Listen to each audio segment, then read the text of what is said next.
Hello good morning welcome back to our YouTube channel. So guys, ಸುಮಾರು ದಿನವೇ ಆಯಿತು ನನ್ನ ಬ್ಲಾಗ್ನ ಅಪ್ಲೋಡ್ ಮಾಡದೇ ಇರೋದಕ್ಕೆ. ಓಕೆ, ಇವತ್ತು ದೀಪಾವಳಿ ಅಮಾವಾಸ್ಯೆ. ಸೊ ಫಸ್ಟ್ ಆಫ್ ಆಲ್ ಎಲ್ಲರಿಗೂ ಹ್ಯಾಪಿ ದೀಪಾವಳಿ ಅಂತ ಹೇಳ್ತೀನಿ. ಸೊ ಈ ದೀಪಾವಳಿ ನಮ್ಮ ಲೈಫಲ್ಲಿ ತುಂಬಾ ಸ್ಪೆಷಲ್ಲು.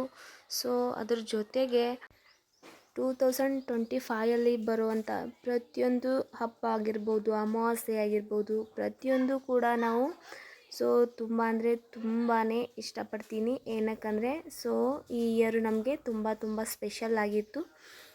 ಸೊ ಪ್ರತಿ ಒಂದು ದಿನ ಆಗಿರ್ಬೋದು, ಪ್ರತಿಯೊಂದು ಕ್ಷಣ ಆಗಿರ್ಬೋದು, ಸೊ ಈ ಇಯರಲ್ಲಿ ನನಗೆ ತುಂಬಾ ಖುಷಿ ಕೊಟ್ಟಿದೆ.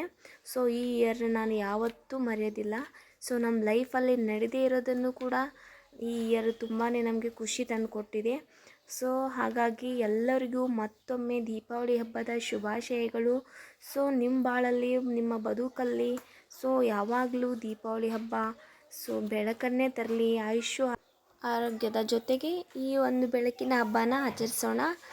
ಸೊ ದೀಪಾವಳಿಗೆ ರಜೆ ಇರೋ ಕಾರಣ ನಮ್ಮ ಸೃಷ್ಟಿ ಕೂಡ ಬಂದಿದ್ಲು ರಜೆಗೆ ಅಂತ ಹಾಸ್ಟೆಲಿಂದ. ಸೊ ಈ ವರ್ಷನೇ ತುಂಬಾ ಸ್ಪೆಷಲ್ ಆಗಿತ್ತು. ಏನಕ್ಕಂದರೆ ನಾನು ಒಂದು ದೀಪಾವಳಿ ಹಬ್ಬನೂ ಕೂಡ ಮದುವೆ ಆದಮೇಲೆ ಮಾಡೇ ಇರಲಿಲ್ಲ. ಸೊ ಪ್ರತಿಯೊಂದು ಕೂಡ ನಾನು ನಮ್ಮ ಮನೆಯವ್ರ ಜೊತೆ ಅಲ್ಲೇ ಮಾಡಿದ್ದು. ಸೊ ಹೋದ ವರ್ಷ ಮೆಮೊರಿ ಕೂಡ ನನ್ನ ಹತ್ರ ತುಂಬಾ ಇದೆ. ಹಾಗಾಗಿ ಈ ವರ್ಷ ತುಂಬ ಅಂದರೆ ತುಂಬ ಸ್ಪೆಷಲ್ಲು. ಸೊ ಇವಾಗ ಟೈಮ್ ಬಂದು 9:30 ಆಗಿತ್ತು. ಸೊ ಇವಾಗ ನಮ್ಮಮ್ಮ ಎಲ್ಲ ಅಡುಗೆನೂ ಮಾಡ್ತಾಯಿದ್ರು. ನಾನು ಈ ಕಡೆ ದೇವ್ರ ಪೂಜೆನ ಮುಗಿಸ್ಕೊಂಡ್ಬಿಟ್ರೆ ನೆಕ್ಸ್ಟು ದೇವರಿಗೆಲ್ಲ ನೈವೇದ್ಯ ಮಾಡ್ತಾರಲ್ವ, ಅದನ್ನೆಲ್ಲ ಕೊಟ್ಟು ಬರ್ತಾರೆ. ಹಾಗಾಗಿ ಇವತ್ತಿನ ಹಬ್ಬ ಹೇಗಿರುತ್ತೆ ಏನು, ಸೊ ಏನೆಲ್ಲ ಅಡುಗೆ ಮಾಡ್ತೀವಿ, ಸೊ ನಮ್ಮ ಜೊತೆ ಇವತ್ತಿನ ದಿನ ಯಾರೆಲ್ಲ ಇರ್ತಾರೆ, ಸೊ ಪ್ರತಿಯೊಂದು ಕೂಡ ಈ ವ್ಲಾಗಲ್ಲೇ ಅಪ್ಲೋಡ್ ಮಾಡಿರ್ತೀನಿ. ಸೊ ಎಲ್ಲಿ ಕೂಡ ಸ್ಕಿಪ್ ಮಾಡದೆ ಕೊನೆವರೆಗೂ ನೋಡಿ. ಸೊ ಬನ್ನಿ. ಸೊ ಎಲ್ಲನೂ ಮುಗೀತು. ಇವಾಗ ದೇವ್ರ ಪೂಜೆ ಕೂಡ ಮಾಡಿ ದೇವರಿಗೆ ಕಾಯಿ ಕೂಡ ಸಲ್ಲಿಸಿದ್ವಿ. ಈ ಕಡೆ ನಮ್ಮಮ್ಮ ಬೇಳೆಗೆ ಹಾಕಿ ಹೋಳಿಗೆ ಎಲ್ಲ ರೆಡಿ ಮಾಡ್ಕೋತಾಯಿದ್ರು. ನಾನು ಕೂಡ ಈ ಕಡೆಗೆ ಲಕ್ಷ್ಮೀ ಪೂಜೆ ಅಲ್ವಾ, ಸೊ ದೀಪಾವಳಿ ಹಬ್ಬ ಅಂದ್ರೇ ಸ್ಪೆಷಲ್ಲಾಗಿ ಹಳ್ಳಿ ಕಡೆ ಮಾಡೋದು ದೀಪಾವಳಿ ಪೂಜೆ. ಸೊ ಹಳ್ಳಿ ಕಡೆ ಯಾವ ರೀತಿಯಾಗಿ ದೀಪಾವಳಿ ಹಬ್ಬನ ಆಚರಿಸ್ತಾರಂದರೆ, ಸೊ ನಮ್ಮ ಆ ಇಯರಲ್ಲಿ ಒಂದು ಕ್ಯಾಲೆಂಡರ್ನ ತೊಗೊಂಡು ಬಂದು, ಸೊ ಆ ಒಂದು ಇಯರು ಪ್ರತಿ ಒಂದು ದಿನ ಕೂಡ ಚೆನ್ನಾಗಿರಲಿ ಆ ಇಯರಲ್ಲಿ ಅಂತ ಸೊ ಲಕ್ಷ್ಮೀ ದೇವಿ ಹೆಸರಲ್ಲಿ ಅದನ್ನ ಪೂಜೆ ಮಾಡ್ತಾರೆ. ಹಾಗಾಗಿ ನಾವು ಕೂಡ ಎಲ್ಲ ಪೂಜೆನೂ ಮಾಡಿದ್ವಿ. ಸೊ ಪೂಜೆ ಎಲ್ಲ ಮುಗೀತು. ಈ ಕಡೆ ನೈವೇದ್ಯ ಕೂಡ ರೆಡಿ ಮಾಡ್ತಾಯಿದ್ರು. ಈ ಕಡೆ ನಮ್ಮ ಸೃಷ್ಟಿ ಕೂಡ ದೇವ್ರ ನೈವೇದ್ಯ ಕೊಡೋಕ್ಕೆ ಅವಳು ಕೂಡ ರೆಡಿ ಆಗಿದ್ಲು. ಸೊ ಊರಲ್ಲಿರೋ ಪ್ರತಿಯೊಂದು ದೇವರಿಗೂ ಕೂಡ ನೈವೇದ್ಯನ ತೋರಿಸ್ಬಿಟ್ಟು ಆಮೇಲೆ ಮನೆಯಲ್ಲಿ ಲಕ್ಷ್ಮೀ ಪೂಜೆ ಮಾಡಿರ್ತೀವಲ್ವ, ಅದ್ರ ಮುಂದೆ ಇಬ್ಬರು ಮುತ್ತೈದೆಯರನ್ನ, ಸಣ್ಣ ಮಕ್ಕಳೇ ಆಗಿರ್ಬೋದು, ದೊಡ್ಡವರೇ ಆಗಿರ್ಬೋದು, ಅವರನ್ನು ಕೂರಿಸ್ಬಿಟ್ಟು ಊಟ ಮಾಡಿಸಿ ಆಮೇಲೆ ಮನೆಯವರೆಲ್ಲ ಊಟ ಮಾಡ್ತೀವಿ. ಓಕೆ, ನಾವು ಇವತ್ತು ಹೋಳಿಗೆ, ಅನ್ನ, ಸಾಂಬಾರು, ಸೊ ಕ್ಯಾಸುವಲಾಗಿ ಯಾವ ರೀತಿಯಾಗಿ ಹಬ್ಬದ ಊಟ ಮಾಡ್ತಾರಲ್ವ, ನಾವು ಕೂಡ ಅದೇ ರೀತಿಯಾಗಿ ಹಬ್ಬದ ಊಟನ ಮಾಡಿದ್ವಿ. ಓಕೆ, ಚೆನ್ನಾಗಿತ್ತು. ಇವರು ಇವಾಗ ದೇವರಿಗೆ ನೈವೇದ್ಯ ಎಲ್ಲ ಕೊಟ್ಬಿಟ್ಟು ಬರ್ತಾರೆ. ಅಲ್ಲಿವರೆಗೂ ನಾವು ಮನೆಯಲ್ಲಿ ಏನೇನು ಕೆಲಸ ಇದೆ ಸಣ್ಣ ಪುಟ್ಟ ಅದನ್ನೆಲ್ಲ ಮುಗಿಸ್ಕೋಬೇಕು. ಅವಳು ವಿಡಿಯೋ ಮಾಡ್ತಾಯಿದ್ರೆ ಬೇಡ ಸಾಕು ಬಿಡು ಅಂತ ಇದ್ಲು.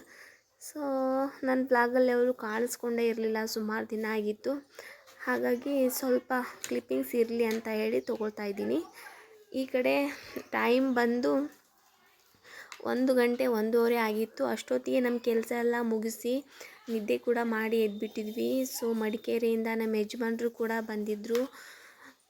ಸೊ ಡೈರೆಕ್ಟಾಗಿ ಈ ಕಡೆನೇ ಬಂದಿದ್ದರು ಅವರು, ಬಿಜಾಪುರಿಂದ ನಮ್ಮೂರಿಗೆ. ಓಕೆ, ಅವರು ಕೂಡ ರೆಡಿಯಾಗಿ ಸೊ ಟೈಮ್ ಹೆಂಗೋಯ್ತು ಅಂತ ಗೊತ್ತೇ ಆಗಿಲ್ಲ. ಟೈಮ್ 5:30 6 ಗಂಟೆ ಆಗೇ ಬಿಡ್ತು. ಸೊ ಇವಾಗ ನಾವು ಗುಲ್ಬರ್ಗಾಕ್ಕೆ ಹೋಗಬೇಕು. ಸೊ ಗುಲ್ಬರ್ಗಾಕ್ಕೆ ಏನಕ್ಕೆ ಎಷ್ಟು ಲೇಟಾಗಿ ಹೋಗ್ತಾ ಇದ್ದೀವಿ ಅನ್ನೋದನ್ನು ನೆಕ್ಸ್ಟ್ ವ್ಲಾಗಲ್ಲಿ ತಪ್ಪದೆ ನನ್ನ ವ್ಲಾಗ್ನ ನೋಡಿ, ನಿಮಗೂ ಗೊತ್ತಾಗುತ್ತೆ. ಇವಾಗ ನಾನು ನಮ್ಮ ಮನೆಯವರು ಇಲ್ಲಿಂದ 5:30 6 ಗಂಟೆಗೆ ಒಂದು ಬಸ್ ಬರುತ್ತೆ, ಬಸ್ಸಿಗೆ ಹೋಗಬೇಕು ಅಂತ ರೆಡಿ ಆಗಿದ್ದೀವಿ. ಸೊ ಆಲ್ರೆಡಿ ಬ್ಯಾಗೆಲ್ಲ ರೆಡಿ ಮಾಡಿಕೊಂಡು ಸೊ ಈಗ ಟೈಮ್ 9:30 ಹತ್ತತ್ರ. ಸೊ ಗುಲ್ಬರ್ಗಾಕ್ಕೆ ಬಂದು ರೀಚ್ ಆದ್ವಿ. ಏನಕ್ಕೆ ಸ್ವಲ್ಪ ಲೇಟೇ ಆಯಿತು, ತುಂಬ ರಶ್ ಇತ್ತಲ್ವ ಬಸ್ಸು. ಹಾಗಾಗಿ ನಾವು ರಶ್ ಇಲ್ಲದೆ ಇರೋ ಬಸ್ಸಿಗೆ ಹೋದ್ರೆ ಆಯಿತು ಅಂತ ನಿಧಾನನೇ ಬಂದ್ವಿ. ಸೊ ಬನ್ನಿ ನಮ್ಮ ಋಷಿ ನೋಡಿ ರಿಯಾಕ್ಷನ್ ಹೆಂಗೆ ಕೊಡ್ತಾ ಇದ್ದಾನೆ. ಸೊ ನಾವಂತೂ ಅವ್ರ ಮನೆ ಮಾಡ್ದಾಗಿಂದ ಒಂದಿನೂ ಕೂಡ ಗುಲ್ಬರ್ಗಕ್ಕೆ ಬಂದೇ ಇರಲಿಲ್ಲ. ಸೊ ಬನ್ನಿ ಬನ್ನಿ ಅಂತ ಹೇಳ್ತಾನೆ ಇದ್ರು ಅವರು. ಸೊ ನಮಗೆ ಏನೋ ಕಾರಣದಿಂದ ಹೋಗೋಕ್ಕಾಗಿರಲಿಲ್ಲ, ಹಾಗಾಗಿ ಅದು ಟೈಮ್ ಇವಾಗ ಬಂದಿತ್ತು, ಹಾಗಾಗಿ ಹೋಗಿದ್ವಿ. ಸೊ ಅವನು ಕಾವು ಬಂದಳು ಅಂತ ಇದ್ದ. ಅವ್ನು ದೊಡ್ಡಪ್ಪನ ಜೊತೆ ಚೆನ್ನಾಗಿ ಆಟ ಕೂಡ ಆಡ್ತಾಯಿದ್ದ. ಸೊ ಸಡನ್ನಾಗಿ ಹೋಗಿದ್ವಿ ಅಲ್ವ ನಾವು, ಅವನಿಗೆ ಒಂಥರ ಮುಜುಗರ ಆಗ್ತಾಯಿತ್ತು.